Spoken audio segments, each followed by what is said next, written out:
नमस्ते मित्रों, स्वागत है आपका अपने YouTube चैनल आर्यवर्त रीजनरेटर में। मित्रों, आज की वीडियो पौराणिकों और बौद्धों के इतिहास को हिला सकती है। वीडियो आरंभ करने से पूर्व हम ये जरूर स्पष्ट कर देना चाहते हैं, हम किसी भी संप्रदाय को ठेस पहुंचाने के लिए वीडियो नहीं बना रहे। प्रत्युत यदि आप सूक्ष्मता से देखेंगे, विचार करेंगे तो आपको हमारा कार्य प्रशंसा युक्त ही लगेगा, जो कि वैदिक धर्म के लिए बहुत अहम भूमिका निभाएगा। सत्य के ग्रहण करने के उद्देश्य से इस वीडियो को देखें। इस मनोस्थिति से यदि आप बैठकर वीडियो देखेंगे तो अवश्य ही प्रमाणों को एक्सेप्ट करेंगे। तो चलिए मित्रों, वीडियो आरंभ करते हैं।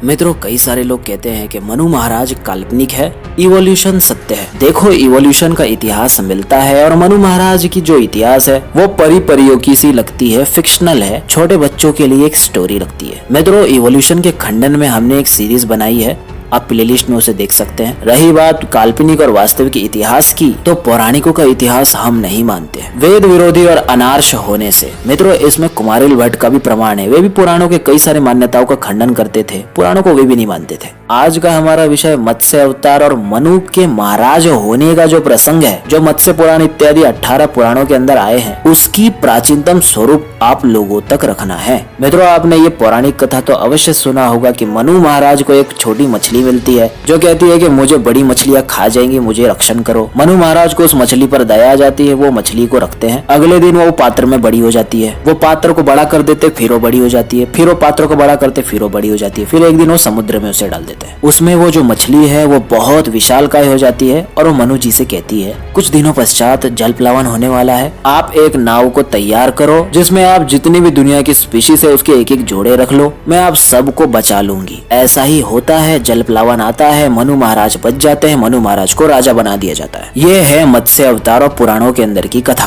अब मित्रों, आप वास्तविक इतिहास को जानने के लिए रेडी हो जाइए। मित्रों, पुराणों से भी पूर्व आचार्य कौटिल्य ने अपने कौटिल्य अर्थशास्त्र में विनयाधिकारिक अधिकरण में 13वें अध्याय में सूत्र संख्या 6 में क्या लिखा है, इसे पढ़िए। मनु महाराज का वास्तविक और प्राचीनतम इतिहास आज आपके सामने है। मात्स्य न्यायाभिभूता प्रजा मनुम वैवस्वतम राजा नाम चक्रीरे। मात्स्य न्याय अर्थात मित्रों, मीमांसा दर्शन में जो कई सारे न्याय आए हैं, उसी में जो मात्स्य न्याय है, यहाँ भावार्थ पढ़िए। देखो, पहले प्रजा में यह अवस्था थी कि जैसे बड़ी मछली छोटी मछली को खा जाती है, यानी ये एक मत्स्य न्याय है। इसी प्रकार शक्तिशाली व्यक्ति निर्बल पुरुषों को तंग करते थे, तब संपूर्ण प्रजा ने मिलकर विवस्वान के पुत्र वैवस्वत मनु को अपना राजा बनाया।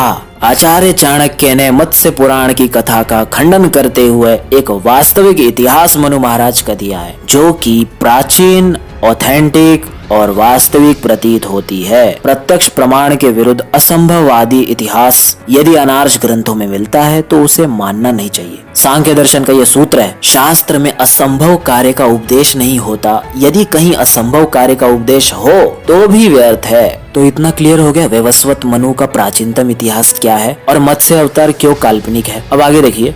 मित्रों, अब मैं आपको एक ऐसे सत्य से अवगत कराता हूँ जिसे जानने के बाद इतिहास की कई सारी पहेलियां एक साथ सॉल्व हो जाएंगी। मित्रों, पहले तो आप पुराणों को दो कैटेगरी में बांट लीजिए। एक पुराण कॉमन एरा के पश्चात का और एक पुराण कॉमन एरा के पूर्व का। ये दोनों ही अनार्ष पुराणों की बात चल रही है। आर्ष मत में ब्राह्मण ग्रंथों को पुराण कहा जाता है, तो यहाँ अनार्ष पुराणों की बात चल रही है। मित्रों, आप सब जानते हैं कि स्पिट्जर मैन्युस्क्रिप्ट के अंदर हमें महाभारत के पर्वों की लिस्ट मिलती है, उसी में हमें हरिवंश पर्व ये खिल भाग रूप में मिलता है। 18 पुराणों का नाम यहाँ पर नहीं है। मित्रों, स्पिट्जर मैन्युस्क्रिप्ट के लेखन काल के समय हरिवंश पर्व और भविष्य पर्व केवल ये दो पर्व ही मौजूद थे और विष्णु पर्व हरिवंश पुराण में बाद में लेटर एडिशन किया गया है। ये 2000 वर्ष पूर्व एग्जिस्ट नहीं करता था। अब देखिए मित्रों, हरिवंश पर्व हमारी शोध के अनुसार सभी विद्वानों के मत में बुद्ध से पूर्व का ग्रंथ है और समस्त 18 पुराण कॉमन एरा के पश्चात लगभग 2nd, 3rd, 4th सेंचुरी में रचे गए।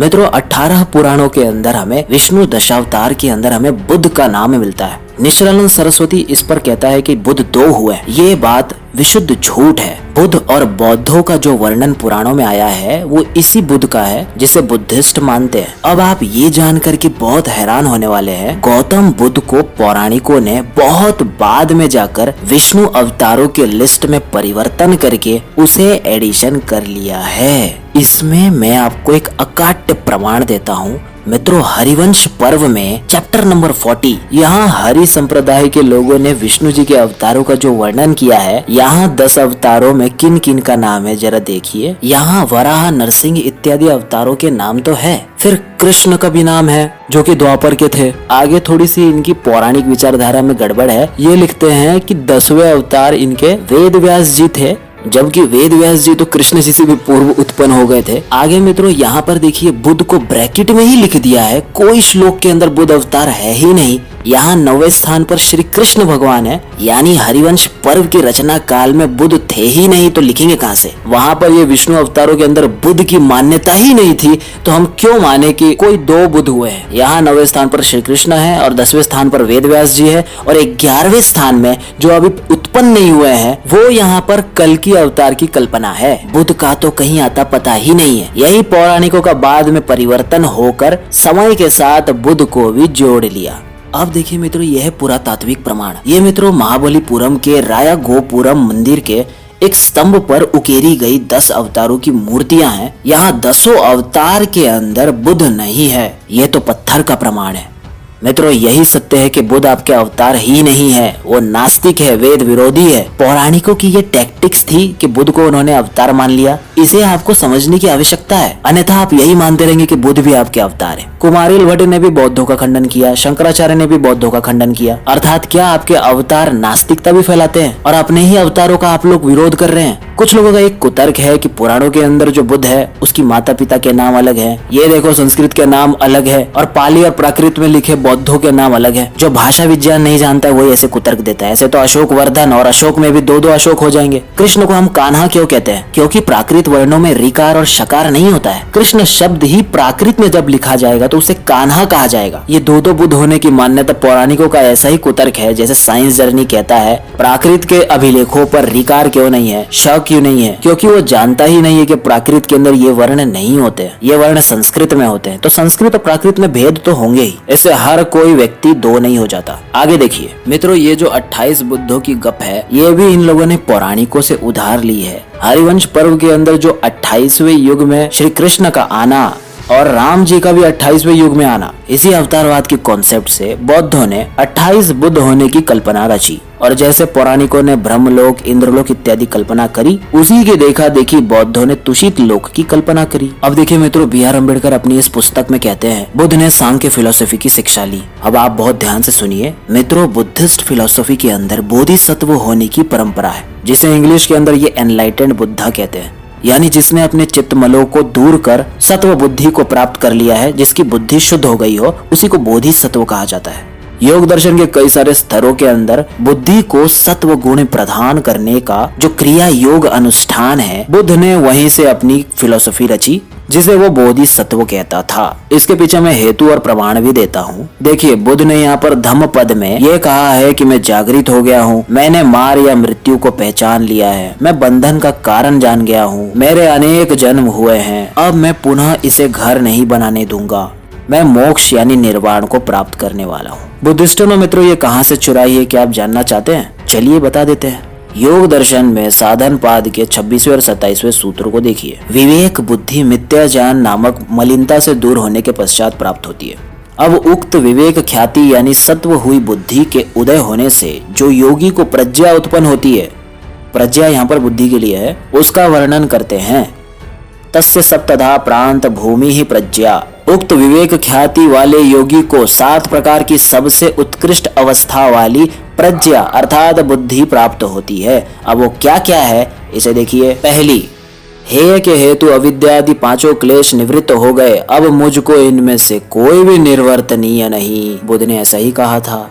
मुझको हान प्राप्त हुआ, अब कुछ प्रापणीय नहीं। हान का उपाय मैंने संपादन कर लिया, अब मुझको कुछ संपादनीय नहीं। भोग अपवर्ग रूप पुरुषार्थ के संपादन करने से मेरी बुद्धि कृतार्थ हो गई। जैसे पर्वत के शिखर से गिरे हुए पाषाण चूर चूर होकर पृथ्वी में लय हो जाते हैं, वैसे ही सत्व रज तम ये तीनों गुण भी चित्त रूप आश्रय के न रहने से निराश्रय हुए चित्त के साथ ही अत्यंत लय को प्राप्त हो जाते हैं। अब किसी प्रयोजन के न रहने से फिर इनका प्रादुर्भाव न होगा और सात्विक बुद्धि ऐसी प्राप्त होती है। अब त्रिगुणातीत हो जाने से स्वरूप में स्थित हुआ ज्ञान स्वरूप पुरुष परमात्मा को प्राप्त होगा। अब आगे देखिए 28वें सूत्र में क्या आता है। योगांगों के अनुष्ठानों द्वारा अशुद्धि के नाश हो जाने से विवेक ख्याति पर्यंत निर्मल ज्ञान की प्राप्ति होती है। आगे 41 सूत्र देखिए, ये सब साधन पाद का है।